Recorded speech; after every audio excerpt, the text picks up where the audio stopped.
Al-Imam Syafi'i pernah mengatakan, lau awsa insanun la'aqalan nas ya surifa ila zuhad.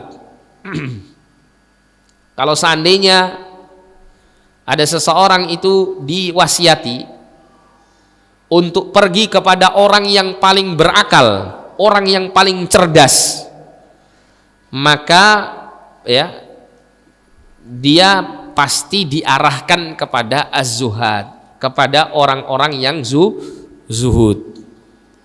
Kenapa orang yang zuhud itu disebut orang yang paling berakal? Ya. Kata Syekh Al-Utsaimin, di anna zuhadahum aqalun nas haitsu tajannabu ma la yanfa'uhum fil akhirah. Karena orang-orang yang zuhud itu mereka adalah orang yang paling cerdas dikarenakan keadaan mereka yang selalu menjauhkan diri dari apa yang tidak bermanfaat untuk mereka di akhirat. Sedangkan Nabi SAW ketika menceritakan tentang orang yang, atau menjelaskan tentang orang yang cerdas, Nabi mengatakan apa? Al-kayyisu man dana nafsahu wa amila lima ba'dal maut.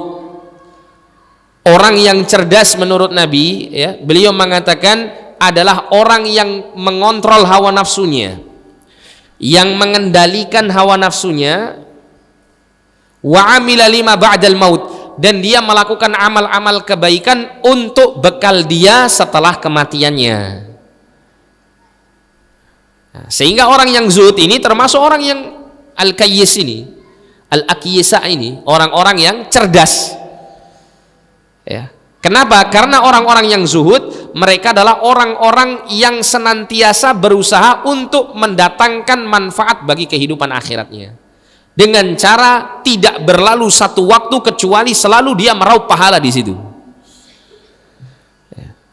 Baik dalam keadaan diamnya maupun bergeraknya, baik dalam keadaan dia ya istirahat maupun dalam keadaan beraktivitas, baik dalam keadaan sakit maupun sehatnya, semua waktu dan keadaannya dia gunakan untuk terus mendapatkan manfaat untuk kehidupan akhiratnya. Dengan kata lain, dia berusaha untuk mendapatkan pahala dari seluruh aktivitas hidupnya. Minimal ketika dia melakukan perkara yang mubah, dia akan meniatkannya dengan niat yang baik, sehingga dia mendapatkan pahala dari itu. Ya. Seperti contoh misalnya seseorang makan dan minum, orang yang zuhud ketika makan dan minum, selain dia tidak berlebihan dalam makan dan minum, dia akan niatkan makan dan minumnya itu untuk mendapatkan pahala di sisi Allah, yaitu dengan cara dia niatkan untuk menguatkan tubuhnya sehingga tidak menzalimi tubuhnya. Dia niatkan lagi di situ, dia niatkan makan dan minum ini sebagai bentuk perintah Allah Subhanahu wa taala, dan dia sedang melaksanakan perintah Allah sebagaimana ayat yang kita baca tadi, kulu washrabu wa la tusrifu. Dia juga niatkan di situ, dengan dia makan dan dengan dia minum maka akan menguatkan tubuhnya sehingga dia sanggup untuk melakukan ibadah yang lebih baik, disebabkan karena tubuhnya sudah mendapatkan asupan nutrisi yang cukup. Dengan itu dia sudah dapat 3 pahala dari niat-niat yang baiknya tersebut. Padahal dia hanya melakukan perkara yang mubah, yang kalau dikerjakan dia tidak dapat pahala, kalau ditinggalkan pun dia tidak berdosa. Tapi orang yang zuhud selalu menjadikan kesempatan-kesempatan hidupnya untuk meraih pahala. Ya. Nah, makanya kemudian orang yang zuhud ini, benar apa kata Imam Syafi'i, orang yang aqalun nas, manusia yang paling berakal, yang paling cerdas. Karena Nabi sendiri pun juga mengatakan demikian. Wa hadzal ladzi qalahu rahimahullahu laisa ala itlaqihi. Akan tetapi perkataan Imam Syafi'i rahimahullah ini bukan sebuah perkataan yang bersifat mutlak. Li'anna al-wasaya wal awqaf wal hibat war ruhun wa ghairiha ya wa ghairaha tarji'u ila ma'naha fil 'urfi. Karena wasiat ya, perkara-perkara yang berkaitan dengan wakaf, hibah dan yang lain-lainnya ya, itu kembalinya ya berkaitan dengan uruf. Uruf itu kebiasaan ya atau tradisi manusia. Fa idza kana aqalan nas fi 'urfina humuz zuhad surifa lahum ma awsa bihi liz-zuhad.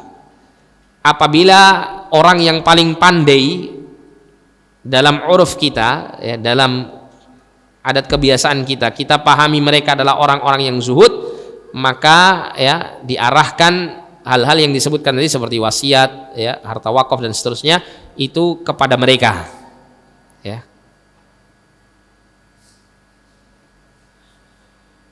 Wa idza kana aqalun nasi hum dzawul muru'ah wal wiqar wal karam fil mali wan nafsi surifa ilaihim, dan apabila manusia yang paling pandai mereka adalah orang yang memiliki muru'ah, ya, menjaga diri dari melakukan hal-hal yang tidak baik, ya, yang menjatuhkan martabatnya, dan menjaga kewibawaannya serta kemuliaannya, ya, dan juga dermawan dalam harta, maka surifa ilai, maka hal-hal yang berkaitan dengan wasiat ini diarahkan kepada mereka.